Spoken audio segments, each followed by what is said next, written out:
अब चलाना, ठीक है। अच्छा बच्चे देखो सुनो, कंफ्यूजन आ रही है ना यूज ऑफ हेल्पिंग वर्ब में, जब हम पैसिव वॉइस करते हैं, एक्टिव से पैसिव चेंज करते हैं या एक्टिव में ही। अब ये चीजें मैं लिखी है आपके सामने, be was been, have had do did done. हम ना एक एक करेंगे। Be means EMR basic form, right है। एक बात मैंने पहले बोली थी कि प्रेजेंट में प्रेजेंट हेल्पिंग वर्ब यूज होगी और पास्ट में पास्ट हेल्पिंग वर्ब। अब ये साइड है, देखो ये प्रेजेंट फॉर्म है, वी हैव डू। ये अब सारी चीजें ये बताएंगे, चाहे तो आप नोट भी कर सकते हैं। यहाँ पर बी माना कि इज एम आर,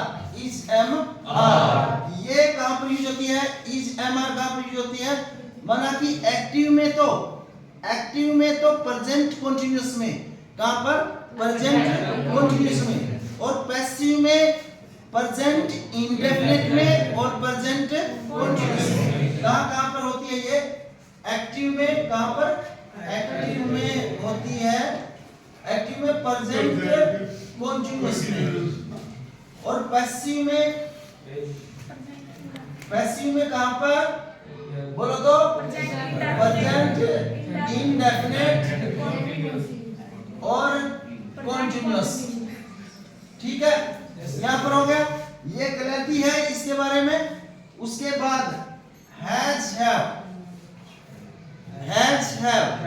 यहां पर क्या है, प्रेजेंट परफेक्ट टेंस में, एक्टिव में कहां पर, प्रेजेंट परफेक्ट में,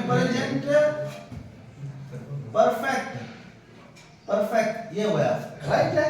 और पैसिव में कहां पर, प्रेजेंट परफेक्ट में, कहां पर, प्रेजेंट परफेक्ट में। वहां पर बशर्ते बीन लगेगा, वहां पर क्या लगेगा, साथ में बीन लगेगा, लेकिन परफेक्ट में यही होती है, पैसिव में भी एक्टिव में भी। और डू कहां पर होगी, एक्टिव में, कहां पर, एक्टिव में कहां पर होगी, प्रेजेंट इंडेफिनिट, ठीक है। हो गया क्लियर। अब पास्ट की बात आ गई, पास्ट की, वाज माने तो वाज वर, दो तरीके से होती है ना, सिंगुलर है तो सिंगुलर हेल्पिंग वर्ब, प्लूरल है तो प्लूरल। अगर सब्जेक्ट पास्ट में सिंगुलर है तो वाज और प्लूरल है तो वर। बात समझ आई है। ये पास्ट कंटीन्यूअस में, किसमें, पास्ट कंटीन्यूअस, कहां पर, एक्टिव में, किसमें, एक्टिव में। और पैसिव में कहां पर, पास्ट इंडेफिनिट, पास्ट इंडेफिनिट और पास्ट कंटीन्यूअस।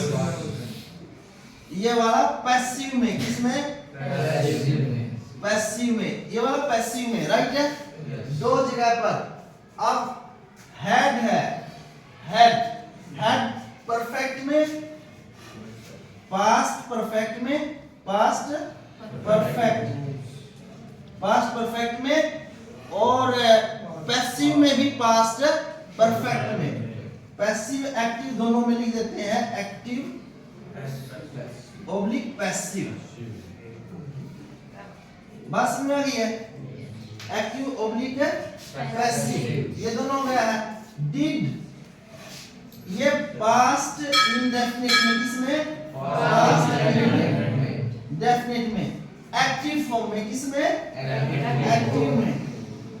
अब थोड़ी और बात समझो। अब यहां पर मैंने बोला कि हैड है, पास्ट परफेक्ट है, हैड एक्टिव में भी हैड होती है, form of verb helping verb use, और पैसिव में भी हैड होती है। तो अब फिर डिफरेंशिएट क्या हुआ, एक्टिव में और पैसिव में डिफरेंशिएट क्या हुआ, हेल्पिंग वर्ब हैड के साथ बीन यूज होगा। क्या होगा, बीन यूज होगा, हैड बीन। यहां पर भी प्रेजेंट परफेक्ट में जब आप एक्टिव को, जब हैज हैव एक्टिव में यूज हो रहा है, तो पैसिव में क्या यूज होगा, बीन यूज होगा, राइट है। बात समझ में आई है। तो ये जो चार्ट है, चाहे तो आप इसको स्क्रीनशॉट मतलब है, इसकी कॉपी के ऊपर लिख लो, चाहे तो आप यूज करें बाद में, लेकिन सीखोगे कब, जब आप खुद एक्सरसाइज करोगे घर में। जब खुद चीजों को कंपैरेटिव स्टडी करोगे, अदरवाइज तो आप ये लिखवाते रहना, आप रोज करते रहना, सुन के लेक्चर चले जाना, कुछ भी नहीं सीख पाओगे। You have to learn according to your teacher आपको कह रहा है कि एक्सरसाइज करो तो एक्सरसाइज करनी पड़ेगी, राइट है ना? करोगे ना? नोट डाउन करो सबको और कल फिर बातें करेंगे इसके बारे में, ओके?